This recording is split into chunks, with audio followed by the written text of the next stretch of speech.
క్రితం శ్రీ దక్షిణాంనాయ శారదా పీఠాధీశ్వరులు, జగద్గురువులు, పరమహంస పరివ్రాజకాచార్య శ్రీ శ్రీ శ్రీ భారతీతీర్థ మహాస్వామి వారులకు సంవత్సరం క్రితం కంచి కామకోటి పీఠాధీశ్వరులు, జగద్గురువులు, పరమపూజ్య శ్రీ శ్రీ శ్రీ జయేంద్ర సరస్వతి మహాస్వామి వారులకు ఈ వేదిక సాక్షిగా, ఇక్కడున్న పండితుల సాక్షిగా, ఇక్కడున్న ఆధ్యాత్మికవేత్తల సాక్షిగా గురువందనం కార్యక్రమాన్ని సమర్పించుకున్నాం. దర్శనం ఆధ్యాత్మిక వార్తా మాసపత్రిక గత 10 సంవత్సరాలుగా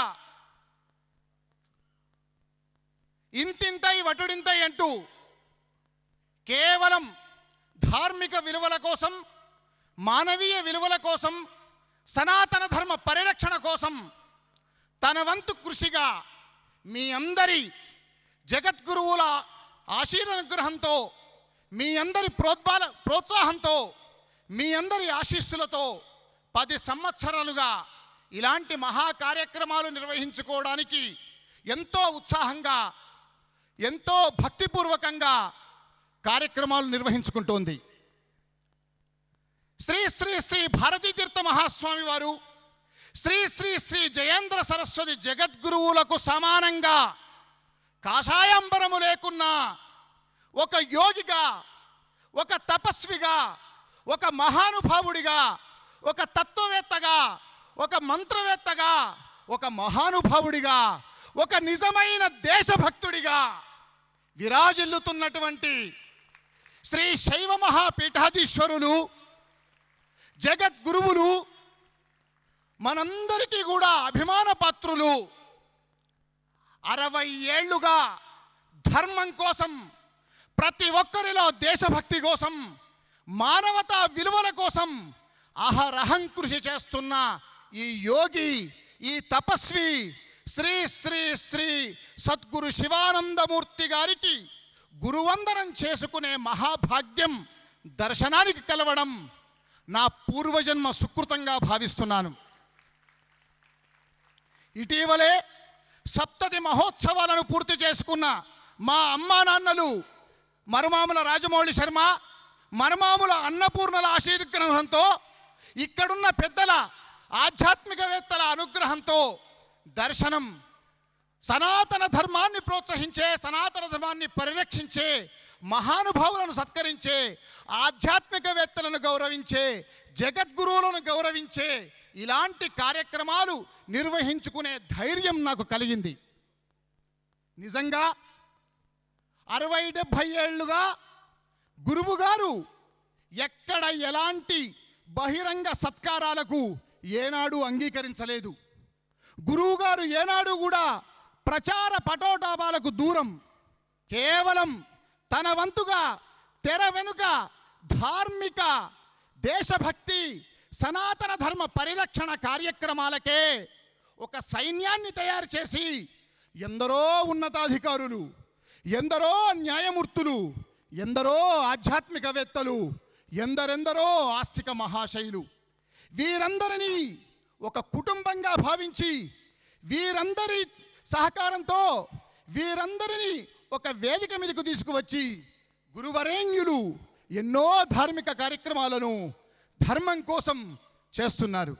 నిజంగా ఒక్క మాటలో చెప్పాలంటే జగద్గురువులతో, జగద్గురు పీఠాలతో సమానంగా గురువరేణ్యులు అనేక సనాతన ధర్మ పరిరక్షణ, దేశభక్తిని ప్రతి ఒక్కరిలో పెంపొందించే కార్యక్రమాలు చేస్తున్నారు. అలాంటి మహానుభావుడికి దర్శనం శిరస్సు వంచి ప్రణామాలు అర్పిస్తూ, శిరస్సు వంచి సాష్టాంగ నమస్కారాలు అర్పిస్తూ ఈ గురువందనాన్ని సమర్పిస్తుంది.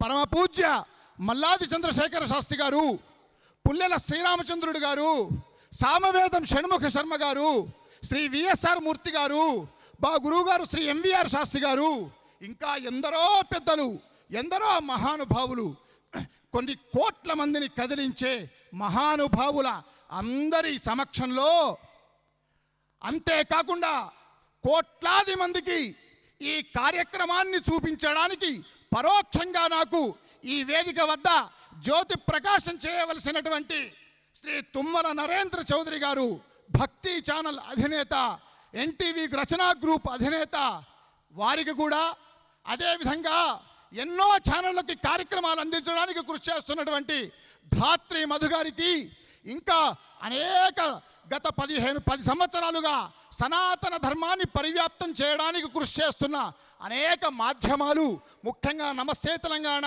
లాంటి పత్రికలు, ఆంధ్రజ్యోతి, ఆంధ్రభూమి, ఈనాడు, అనేకమైనటువంటి పత్రికలు, ఛానళ్ళు అందరికీ కూడా సనాతన ధర్మాన్ని పరిరక్షించడానికి చేస్తున్న ప్రతి మాధ్యమానికి కూడా నమస్కారం అందిస్తూ, దర్శనం చేసే ప్రతి కార్యక్రమానికి వెనకవండి కృషి చేస్తున్న, సనాతన ధర్మానికి కృషి చేస్తున్న వేదగాయత్రి అగ్రహారం అధినేత శ్రీ ఎల్లాప్రగడ ప్రభాకర్ శర్మ గారికి అందరికీ కూడా మరొక్క మారు ప్రణామాలు అర్పిస్తూ, దర్శనం ఇలాంటి మంచి మంచి కార్యక్రమాలను, మన గురువులను, మన ఆధ్యాత్మికవేత్తలను గౌరవించుకునే కార్యక్రమాలను ఇంకా ఇంకా సాగించాలని సద్గురు శివానందమూర్తి లాంటి మహానుభావుల పరిపూర్ణ ఆశీర్వానుగ్రహంతో సనాతన ధర్మ పరిరక్షణ కోసం, హిందూ ధర్మ పరిరక్షణ కోసం, అదేవిధంగా దేశభక్తిని పెంపొందించడం కోసం మా అందరికీ కూడా, ఇక్కడున్న వాళ్ళందరికీ కూడా మరింత ధైర్యాన్ని, మరింత బలాన్ని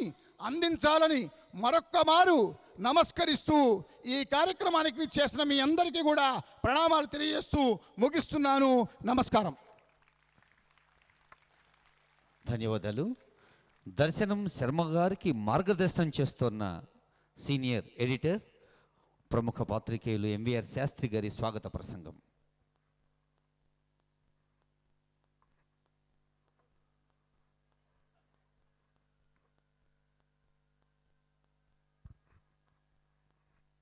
శ్రీ గురుభ్యో నమః. సభకు నమస్కారం. ఇది ఒక అపూర్వ సన్నివేశం, ఒక అపురూపమైన ఘటన. సరే, ముందుగా మన భక్తికి ప్రకృతి పెట్టిన పరీక్షలో అందరం నెగ్గాం. మామూలుగా 5 గంటలకి మీటింగ్ అని చెప్పి అనౌన్స్ చేసి 5 నుంచి 6:30 దాకా కనుక కుండపోతగా వర్షం వస్తే హైదరాబాద్ నగరంలో ఎక్కడ పిట్ట కూడా బయటకు కనపడదు. అటువంటిది ఆ వానలో వస్తూ ఉన్న వాళ్ళే కానీ బయటికి పోయేవాళ్ళు కనపడలా. ఆ తర్వాత ఇంత వాత, ఎంత కుండపోత వాన కురిసినా మా గురువుగారి మీద భక్తితో అక్కడే నిలబడి ఇంతమందిని, ఇంత దిగ్విజయంగా సభ జరుగుతుందని ఎవరు ఊహించలేదు. దాన్ని నిజం చేసినందుకు మీ అందరి యొక్క గురుభక్తికి, దీన్ని సాక్షాత్కరింపజేసినందుకు శ్రీ గురువు గారికి ముందుగా ప్రణామాలు. ఇది ఒక అపూర్వ సన్నివేశం అని ఎందుకన్నానంటే, మామూలుగా గురువుగారికి చాలామందికి ఇప్పటికీ షాక్ అయ్యారు. ఈ సభ పెడుతున్నాము ఈ రకంగా అంటే గురువుగారు ఒప్పుకున్నారా అని చాలామందికి నమ్మశక్యం కాల. వారు ఇప్పటిదాకా చేసిన ఏ సభల్లో కూడా ఆయన మామూలుగా ఒక రూపాయి పనిచేస్తే 100 రూపాయలు 1000 రూపాయలు పబ్లిసిటీని ఆశించే మనుషులున్న రోజుల్లో 1,00,000 రూపాయలు పనిచేసినా 1 రూపాయి ప్రచారం కూడా నాకు వద్దు అని చెప్పి వెనక్కి ఉండే మహానుభావుడు. అందుకని ఎప్పుడూ తను వెనక ఉండి ఇతరులకు సన్మానం చేయటమే తప్ప, అది కూడా ప్రతి వాళ్ళు సన్మానం చేయాలి అంటే వాళ్ళతో సన్మానం పరచడం ఎన్నో దందాలు ఉంటాయి.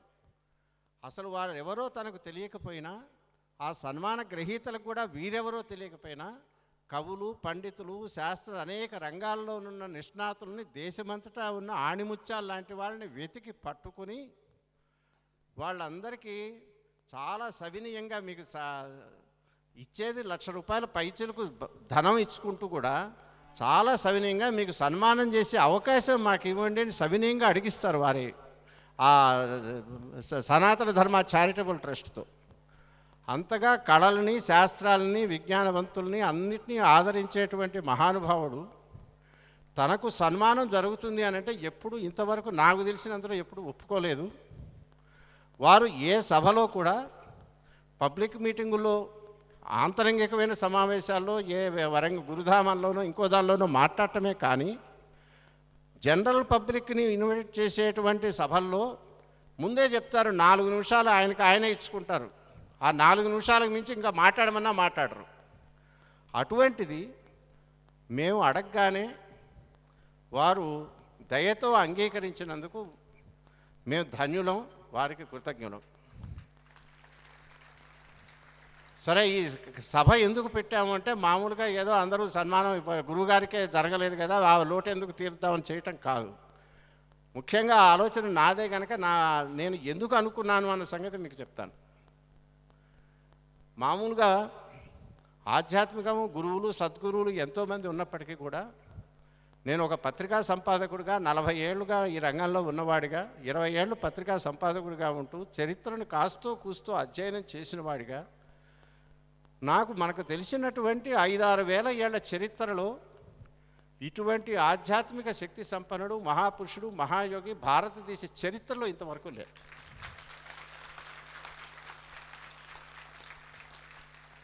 మహాయోగులు ఉన్నారు, మహాపురుషులు ఉన్నారు, సిద్ధపురుషులు ఉన్నారు, ఎంతోమంది ఆధ్యాత్మికంగా ఎంతో ప్రపంచ ప్రఖ్యాతి చెందిన వాళ్ళు ఎంతోమంది ఉన్నారు. కానీ వారిని పోల్చాలి అంటే అసలు మనకెవరూ కనపడరు, వారికి వారే సాటి.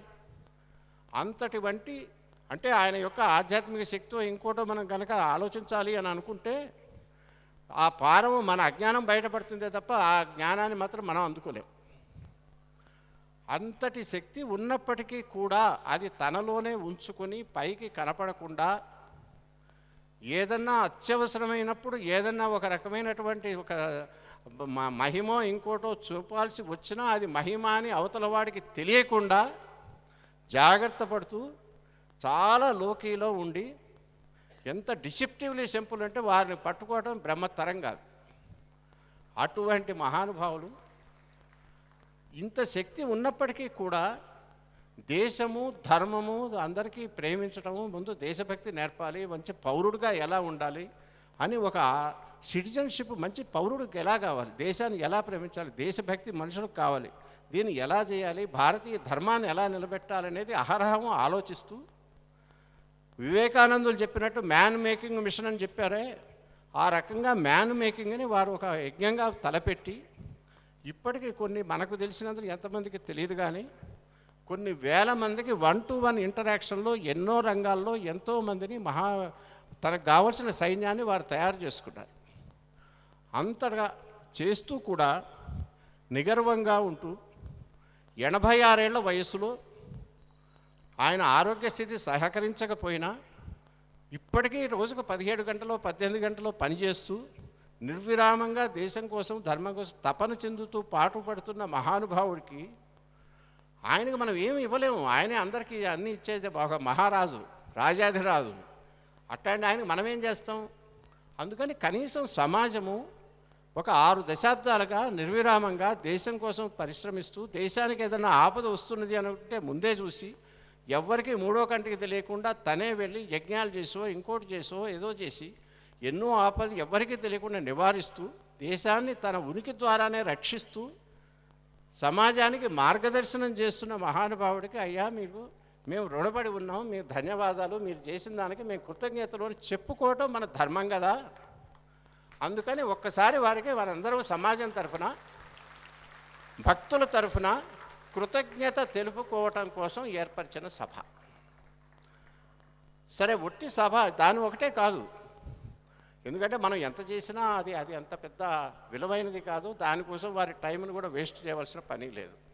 ఒట్టి కృతజ్ఞత తెలపటం అయితే ఇవాళ భారతదేశానికి ఎవరైనా మార్గదర్శనం చేయాలి అంటే దేశ పరిస్థితి ఎట్లా ఉందంటే అన్ని రంగాల్లో ఉన్న ఎవరికి మతులు సరిగ్గా లేవు, ఎవరికి ఏమవుతున్నదో అర్థం కావట్లా. ఏ రంగంలో ఉన్న వాళ్ళకి ఆ రంగంలో చాలా సర్వభ్రష్టం అయిపోయినట్టు కనపడుతున్నది. దేశం ఎక్కడికి పోతున్నదో, ధర్మం ఏమైపోతున్నదో, అసలు ఈ ధర్మం నిలబడుతుందా లేదా, సనాతన ధర్మము శాశ్వతం అనే ధర్మము ఒక పాకిస్తాన్లో ఆల్రెడీ ముందు చూసుకుంటే ఆసియా ఖండం అంతా సెంట్రల్ ఏషియాలో అంతరించిపోయింది, ఆఫ్ఘనిస్తాన్లో పోయింది, పాకిస్తాన్లో పోయింది, ఇండియాలో కూడా దాదాపుగా ఒక్కొక్కటి ఎలకలు కొరికేసుకుంటూ వస్తున్నట్టు అనేక రాష్ట్రాలే ధర్మానికి దూరం అయిపోయి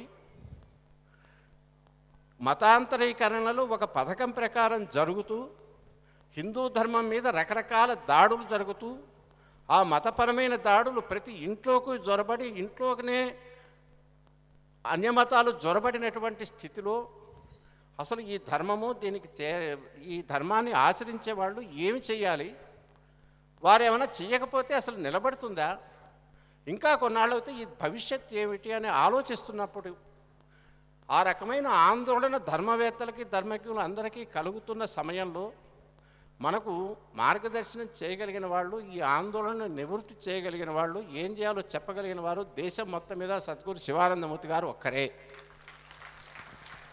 అందుకని ఈ సమయంలో, ఈ సంక్లిష్ట సమయంలో అన్ని వ్యవస్థలు సర్వభ్రష్టమైన రాజకీయ నాయకత్వం పాతాళి కన్నా కిందకి దిగజారిపోయి ఇటీవల ఈ వచ్చే కొన్ని తరాల వరకు అసలు ఎక్కడ సరైన నాయకుడు ఎవడు కనపడిన టైంలో దేశానికి మార్గదర్శనం చేయటం ఒకటి. ముఖ్యంగా మన రాష్ట్రంలో, మన ఉన్న రాష్ట్రంలో ఇవాళ ఎవరి ముఖాల్లోనూ కళా కాంతి లేదు. ప్రత్యేక రాష్ట్రం కోసము, దానికోసము విపరీతమైన కొన్ని వారాల కిందటి వరకు కూడా ఉన్నటువంటి ఆవేశాలు, కావేశాలు వగైరాలు అన్నీ ఇప్పుడు ప్రస్తుతం కనపట్ల. అనుకున్నదేదో సాధించిన తర్వాత ఇది ఎందుకు వచ్చింది, తర్వాత ఏమవుతుంది, భవిష్యత్తు ఎలా ఉంటుంది, రాగల సమస్యలు ఏమిటి. కొంతమంది విభజన కోసమే చాలా పట్టుదలతో ఉన్నవాళ్ళు ఒకళ్ళు, విభజన ఎట్టి పరిస్థితుల్లోనూ వద్దు సమైక్యమే కావాలని కొంతమంది, విపరీతంగా టెన్షన్స్ పెంచుకొని మహోగ్రంగా పోరాడుకున్న సమయంలో మొత్తం రాష్ట్రంలో అటు అయితే సమైక్యవాదులు లేక విభజనవాదులు అనే రెండు వర్గాలుగా చీలిపోయి దాదాపుగా మధ్యలో ఎవరు పెద్ద మనుషులు హితవచనాలు చెప్పేవాళ్ళు ఎవరు కనపడిన సమయంలో శ్రీ గురువు గారు ఒక్కరే కిందటి ఆగస్టులోనే జరగబోయేది ఇవాళ ఒక వారం రోజుల కింద 10 రోజుల కింద ఏదైతే జరిగిందో అది జరగబోతున్నది, దీనికి మీరు ముందే ప్రిపేర్ అవ్వండి, మీరు దీన్ని మార్చలేరు, దీనికోసం ముందు మీరు ఏదైతే నిరోధించలేరో దానికోసం టెన్షన్లు పడకండి, ఆ తర్వాత జరగాల్సింది ఆలోచించండి అని చెప్పి చాలా మోస్ట్ మైన్యూట్ డీటెయిల్స్లోకి వెళ్ళి అసలు ఎట్లా ఆలోచించాలో చెప్పినటువంటి మహానుభావులు ఆయన. అయితే అప్పుడున్న వాతావరణంలో, అప్పుడున్న ఉద్రిక్తల్లో అసలు ఎవరు బహుశా ఆంధ్రభూమిలో వచ్చిన వార్త కొద్దిమందికి తప్ప ఎక్కువ మందికి అర్థమైనట్లేదు. ఇవాళ కనుక మీరు ఆయన అటువంటి మెసేజ్ కనుక ఇవాళ చూస్తే అక్షర సత్యం. కనుక ఇప్పుడు ప్రతి ఒక్కళ్ళు కూడా వారి ప్రాంతం భవిష్యత్తు, మొత్తంగా తెలుగుదేశం భవిష్యత్తు, తెలుగు జాతి భవిష్యత్తు, వాటి గురించి ఉన్నటువంటి కొంత ఆందోళన, అనుమానాలు, భయాలు పోయి అందరూ బాగుండాలి, అన్ని ప్రాంతాలు బాగుండాలి, కలిసి ఉన్నా కలిసి ఉండకపోయినా అన్ని రాష్ట్రాలుగా విడిపోయినా అందరూ బాగా ఉండాలంటే ఏం జరగాలి అన్నది ఇప్పుడు ఆ దారికి అందరూ వస్తున్న టైంలో గురువుగారు ఒక్కరే మొత్తం తెలుగు జాతికి చక్కటి మార్గదర్శనం చేయగలరు అన్నటువంటి నమ్మకంతో ఆ సందేశం వారి చేత వినిపించాలి అన్నది ఈ సభకి ఇంకొక ఉద్దేశం. ఇక మూడోది, సరే వారు మార్గదర్శనం ఇప్పుడు కాదు, ఆయన దాదాపు నేను ఒక 20 సంవత్సరాలుగా చూస్తున్నా. ప్రతి మీటింగులో, ప్రతి రామనవమిలో, ప్రతి కృష్ణాష్టమిలో, ప్రతి గురు పౌర్ణమి నాడు, ఆయన బర్త్డే ఫంక్షన్లో కానీ ఏమి చేయాలి అన్నది విషయంలో అరటి పండు ఒలిచి చేతిలో పెట్టినట్టు చాలా విడమర్చి చక్కగా చెప్తే దానిలో యాంబిగ్విటీ లేదు, ఏమీ లేదు, అన్నీ చెప్పి మీరు ఎప్పుడైతే నా పరిధిలోకి వచ్చి నన్ను గురువుగా యాక్సెప్ట్ చేశారో మీరు మీ చిన్న మీకున్న చెత్త సమస్యలు అవన్నీ నాకు చిన్న చాక్లెట్ లాంటివి మీరు ఏమడుగుతారు అవన్నీ నాకు వదిలేసేయండి, అక్కడ వారేసి పోండి, మీకు ఎందుకు దాని సంగతి. మీరు ఉన్న టైంని దేశం కోసం పౌరుడిగా ఏం చేయాలి, దేశానికి ఏం చేయాలి, ధర్మానికి దాని గురించి ఆలోచిస్తే మీరు తరిస్తారు, మీ పెద్దలు తరిస్తారు, మీ జన్మకు ఒక చరితార్థమవుతుంది. ఇవి వదిలేసి చిన్నవి ఎందుకు అనేది అదే అని చెప్తున్నారు. ఆ ఒక్కటి మాత్రం వదిలేసి మళ్ళా చక్కగా అదంతా విని మళ్ళా మనకున్నటువంటి కాళ్ళ నొప్పులు, కన్ను నొప్పులు, పెళ్ళిళ్ళు, ఉద్యోగాలు వీటి గురించి మళ్ళా ఆయన దుంపతించే కన్నా మనము కనీసం ఇప్పుడు, ఎందుకంటే గురువుగారు కొన్ని వందల మందికి మార్గదర్శనం, వేల మందికో లక్షల మందికో యోగ మార్గంలో ఉండేవారికి, లౌకిక రంగంలో ఉన్న వాళ్ళకి, అన్ని రంగాల్లో ఉన్న వాళ్ళకి, శాస్త్రవేత్తలకి, పాలనా దర్శకులకి మార్గదర్శనం చేశారు. మనుషుల్ని ఉత్పత్తి చేయటమే పనిగా పెట్టుకొని ఇన్ని చేసి అలసిపోయారు. ఇంకా ఇప్పుడు కూడా ఆయన మన గురించి అంతగా పరితపించటం, మాట్లాడటం, చేయటము అని అంటే ప్రతి క్షణము ఆయన యొక్క ప్రతి క్షణము విలువైంది. దాన్ని గనక అమూల్యమైన వస్తువుగా స్వీకరించి గనక దాన్ని సరిగ్గా గనక వాడుకోకపోతే, ఒక కోహినూరు వజ్రాన్ని కనుక చేతిలో ఉంటే దాన్ని పేపర్ వెయిట్ లాగా ఉంటుంది. మన చిన్న చిన్న అల్పమైన కోరికల కోసం గురువుగారిని దానికోసం ఆయన ఆలోచింపజేస్తే. అందుకని నేను అనుకుంటాం, ఎందుకంటే గురువుగారికి ప్రాపంచిక బంధాలు, ఇంకోటి ఆయనంత ఆప్యాయంగా ఉండేవాళ్ళు, అంత అటాచ్మెంట్ ఉండేవాళ్ళు ఎవరు లేరు. ఆపేక్ష పడతారు అందరి గురించి. కానీ ఆయనకి అత్యంత సన్నిహితులుగా ప్రతి నిమిషము ఆయన పక్కనే ఉండేవాళ్ళు కూడా ఆయన ఎంత దగ్గరగా ఉంటారో, ఆయన మాకు అన్ని మైళ్ళ యోజనాల దూరంలో ఉంటారని ఫీలింగ్ కూడా ఏకకాలంలో ఇవ్వగలరు. అంటే విరాగి, ఏ విధమైన అటాచ్మెంట్ లేనివారు. ఆయన మహాయోగి కాబట్టి ఇప్పటికే 10 సార్లు 5 సార్లు నా ప్రయాణం వాయిదా వేసుకున్నానన్నారు. ఆయన వాయిదా వేసుకున్నది కేవలం ఇగో వీళ్ళ వీళ్ళ పెళ్ళిళ్ళు, వాళ్ళ గురించి, వీళ్ళ ఫారిన్ ఉద్యోగ చదువులు, ఇంకో దానికోసం అయితే నేను అనుకోవట్లే. ఆయన చాలాసార్లు చెప్పారు, ఏదో దేశంలో ఏమైనా మంచి మార్పు వస్తుందేమో చూసి పోదామని ఆగా అన్నారు. ఎన్నోసార్లు అన్నారు. చాలా క్యాజువల్గా అన్నా చాలా రిమార్కబుల్ స్టేట్మెంట్. ఆయన ఏదైతే పరితపిస్తున్నారో, దేన్నైతే చేయమని అందరికీ చెప్తున్నారో, ధర్మాన్ని, భారతదేశానికి ఉజ్వలమైన భవిష్యత్తు తేవాలి, ధర్మాన్ని నిలబెట్టాలని ఏదైతే అనుకుంటున్నారో ఆ రకమైన మార్పు వస్తుందేమో అని అనుకొని చూస్తున్న మనిషికి మనం చేయగలిగింది, అందులో మనము చోటపడేది ఏం లేదు. కానీ మీరు ఒక్కరే కాదు, మా జీవితాల్లో ఉన్న వాళ్ళందరము మాకు మార్గదర్శనం చేయండి. అంటే ఆయన ఏదో పొలిటికల్ పార్టీ లీడర్ కాదు, అందరికీ కలిపి ఒకటే మంత్రం ఇచ్చేవారు కాదు. మా అంతఃకరణలో మీరు ప్రేరణ కలిగించండి. మేమున్న లైఫ్స్లో, మా జీవితంలో, మేమున్న జీవన రంగంలో ఎలా ముందుకు పోవాలో అన్నది మీ ప్రేరణ బదులు మేము నడవటానికి సిద్ధంగా ఉన్నాం.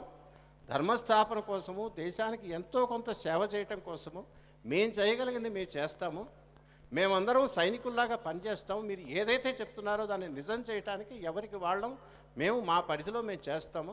దానికి మీరు శక్తినివ్వండి, స్ఫూర్తినివ్వండి అని కనుక మనందరం ప్రార్థిస్తే, ఈ అందరి సామూహిక సంకల్ప బలం వల్ల నిజంగా ఏమన్నా కొంత అటాచ్మెంట్ ఆయనకి ఇంకా కాస్త కలుగుతుందేమో నాకు ఆశ. అందుకని వారిని టెలివిజన్ సంస్థల విభాగమైన భక్తి టీవీ ప్రత్యక్ష ప్రసారంగా అందిస్తోంది. కోట్లాది మంది వీక్షకులు చూస్తున్నారు. వారందరికీ నిర్వాహకుల పక్షాన హృదయపూర్వక ధన్యవాదాలు.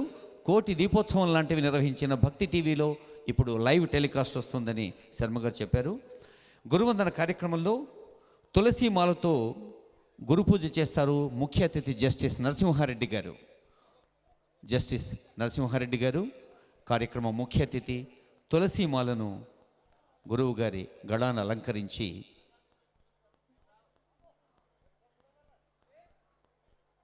అలాగే వేదికపై ఉన్న పెద్దలందరూ పూలు, పండ్లు, బిల్వదళాలు, శాలువ, నూతన వస్త్రాలు, జ్ఞాపిక, పుష్పమకుటం, గజమాల ఇత్యాది ప్రత్యేక అంశాలతో ఈ గురు పూజలో పాల్గొంటున్నారు. అనంతరం వివిధ సంస్థల ప్రతినిధుల్ని ఆహ్వానించడం జరుగుతుంది. శ్రీ శైవ మహాపీఠం, శృంగేరి శారదాపీఠం, మంత్రాలయ దేవస్థానం, కంచి కామకోటి పీఠం, శ్రీపీఠం, విశ్వజననీ పరిషత్ వంటి సంస్థలు అనంతర గురువందన కార్యక్రమంలో పాల్గొంటాయి.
పూజ్య శ్రీ గురువు గారికి పాదాభివందనములు. ఇంతమంది పెద్దలు ఆధ్యాత్మికవేత్తల మధ్య ఎక్కువ మాట్లాడడం అంటే దుస్సాహసం అవుతున్నది. కేవలం వారికి వందనపూర్వకంగా 2 మాటలు చెప్పి నా వారి పట్ల నా భక్తిని చాచుకోవడం తప్ప. అకాల వర్షం వచ్చింది, మనకు కొంచెం అసౌకర్యం కలిగింది. కానీ నాకు అనిపించేది ఏంటంటే మనం అందరం గురువుగారికి దగ్గరికి వచ్చి వారి పాద పద్మాల దర్శనం చేసుకొని మనం భక్తిని ప్రకటిస్తున్నాము. అట్లాగే వానదేవుడు కూడా వరుణుడు కూడా తన దీవెనలే అనుకోండి లేకుంటే భక్తిని అనుకోండి గురువు పట్ల ప్రదర్శించడానికి మనం ఆయనకి వచ్చినాడు. అది మనకు అసౌకర్యం కల్పించవచ్చు కాక. నిజంగా భారతదేశంలో పుట్టిన మనందరం కూడా ఎంతో అదృష్టవంతులం. అది పూర్వజన్మ సుకృతం అయితే తప్ప ఇక్కడ పుట్టే అదృష్టం ఉండదు. అది ఇన్ని సంవత్సరాల నుంచి ఇంత విశిష్టమైన సంస్కృతి ఇక్కడ విరాజిల్లుతుందంటే అక్కడ హిమాలయాల్లో వింధ్యా పర్వతాల్లో అక్కడ తపస్సు చేసే ఋషులు కొంతమంది అయితే మన జనమధ్యలో ఉండి మనకు మార్గదర్శనం చేస్తూ ఆధ్యాత్మికత వైపు బోధించేవారు కొంతమంది. అందులో శ్రీ సద్గురు శ్రీ శివానందమూర్తి గారు అందులో ప్రజల్లో మమేకమైన అత్యుత్తమైన ఆధ్యాత్మికవేత్త. గత కొన్ని దశాబ్దాలుగా చూస్తున్నాం. వారిలో ఒక అత్యుత్తమైన ఆధ్యాత్మిక చింతన ఒకవైపు అయితే దేశాన్ని సక్రమమైన మార్గంలో నడిపించడం, మనుషుల్ని కూడా ఒక క్రమ పద్ధతిలో నడిపించడం, సన్మార్గంలో నడిపించే గొప్ప శక్తి వారిలో ఉందనడానికి ఎన్నో నిదర్శనాలు ఉన్నాయి. పాల్ బ్రంటన్ అని ఒక మంచి ఆధ్యాత్మికవేత్త, పాశ్చాత్య దేశస్థుడే. కానీ 1901 సంవత్సరం 1910 ఆ ప్రాంతంలో భారతదేశంలో ఇంత గొప్పతనం ఏముంది, వాళ్ళు ఇన్ని వందల సంవత్సరాల పరాయి పాలన మగ్గి కూడా వాళ్ళ ఆత్మస్థైర్యం తగ్గిపోలేదు, ఇంత గొప్పతనం ఏముందని అదే పనిగా దాదాపు 20 సంవత్సరాలు భారతదేశంలో పర్యటించి చాలా పుస్తకాలు రాసినాడు. ఒక దిక్కును రాస్తాడు. అది అలెగ్జాండర్ కనుక అతనికి అకాల మృత్యు రాకపోతే ప్రపంచం మొత్తం హిందూ మతాన్ని ప్రచారం చేసేవాడు అన్నాడు. అతనికి ఒక చిన్న సంభాషణ ఒకటే ఉంటుంది. అది ఆయన అలెగ్జాండర్ అట్లా పోతున్నా అంట, తన సైనికులు కమాండర్స్ అంతా పోతుంటే గురువులు గారు లాంటి ఒక మంచి ఆధ్యాత్మికవేత్త ఋషి ఆడ ఉంటే ఇంత పెద్ద మహారాజు పోయినా కానీ ఆయన ఏం చూడలేదు అటువైపు. నేనెవరో అతనికి తెలియదు, అడిగి రాపో అన్నా అంట. అంటే ఈ పక్కనున్న అసిస్టెంట్ పోయి ఆయన ఎవరో నీకు తెలీదా అన్నాడు. ఆ ఋషి ఉండి ఆయన అడుగు, ఆయన ఎవరో ఆయనకు తెలుసా అని. ఈయనకు దిమ్మ తిరిగిపోయింది. అది ఆ తర్వాత సరే జవాబు ఇవ్వాలి కదా. I'm Alexander the Great who conquered 3/4 of the world అన్నమాట. అంటే ఆయన జవాబు ఉండి మళ్ళీ ట్రాన్స్లేషన్లో ask him whether he has conquered himself. అప్పుడు త్వరగా తిరిగి అమ్మ ఇక్కడ ఇంత పెద్దగా ఉంటుందా గొప్పతనం అనుకొని. అలాగే పోతూ ఆయనకి ఇంకా బ్రంటన్కు ఆ అనుమానాలు తీరక అటు కాశ్మీరం నుంచి హిమాలయాల నుంచి ఇటు కన్యాకుమారి వరకు వచ్చినారు. అది ఒకసారి ఎవరో చెప్తే అది ఎవరు సాక్షాత్తు మన కంచి పరమాచార్య చెప్తే ఆయనకి ఎన్నో అనుమానాలు వ్యక్తం చేసినాడు. జీవితం అంటే ఇదేంటిది, ఆధ్యాత్మికత ఏంటిది, హిందూ మతంలో ఇదేంటి, ఈ ప్రక్రియ ఏంటిది, ఆ ప్రక్రియ ఏంటిది, ఎన్నెన్నో చూస్తే నీకు అన్ని జవాబు కావాలంటే నువ్వు తిరువన్నామలైకి వెళ్ళవయ్యా, అక్కడ ఒక సామాన్య మానవుడు ఉంటాడు, అక్కడ చూసుకో అని. ఈయన అన్నీ రాసుకున్నా అంట. రాసుకొని పోయి ఇది అడగాలని రమణ మహర్షి దగ్గర పోయిన తర్వాత 3వ నిమిషంలో ఈయన నిరుత్తోడైపోయినా. ఆయన ప్రశ్నలు పోయినాయి, జవాబులు పోయినాయి, అన్నీ పోయినాయి. అది సద్గురు శివానందమూర్తి గారు కూడా అపర రమణ మహర్షి గారు. మనం ఎన్నో అనుకుంటాం, గురువుగారు ఎంతో ఆత్మీయతతో పలకరిస్తాడు మనల్ని అని మనకి ఏదో ఒకటి సమస్యను మనకు మానవ మాత్రంలో అందరికీ సమస్యలు ఉంటాయి. ఆ సమస్య తీసుకొని వాళ్ళ గురువుగారి ఆశీర్వాదం తీసుకోవాలా, దానికి ఏమన్నా పరిష్కార మార్గం దొరుకుతుందా అని నోరు తెరిచే లోపలనే గురువుగారు ఒక మందహాసంతో బాగున్నాం అనే ఇది మాయమైపోద్ది. అంతే, మన సమస్య మర్చిపోతాం, దానికి పరిష్కారం అందుతాం.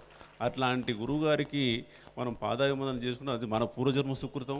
వారు మన మధ్యలో ఉంటే మనందరి అదృష్టం. ఈ అవకాశం కల్పించిన నిర్వాహకులందరికీ నేను మరీ ధన్యవాదాలు చెప్తూ సమయం ఎక్కువ తీసుకోకుండా సెలవు తీసుకున్నాను. నమస్కారం. వృత్తిరీత్యా న్యాయమూర్తి, ప్రవృత్తిరీత్యా భారతీయ స్ఫూర్తి అని నిరూపించారు వారి ముఖ్య అతిథి సందేశంలో జస్టిస్ ఎల్ నరసింహారెడ్డి గారు. వారికి నిర్వాహకులు వారికి పుష్పమాలతో సత్కరిస్తే వారు మళ్ళీ గురువు గారికి ఆ పుష్పమాల వేసి ఆశీస్సులు అందుకుంటున్నారు. ఇప్పుడు మన మదిని ఉద్దీపింపచేసి ఎదను చల్లబరిచే మల్లాది వారి చల్లని మాటలు.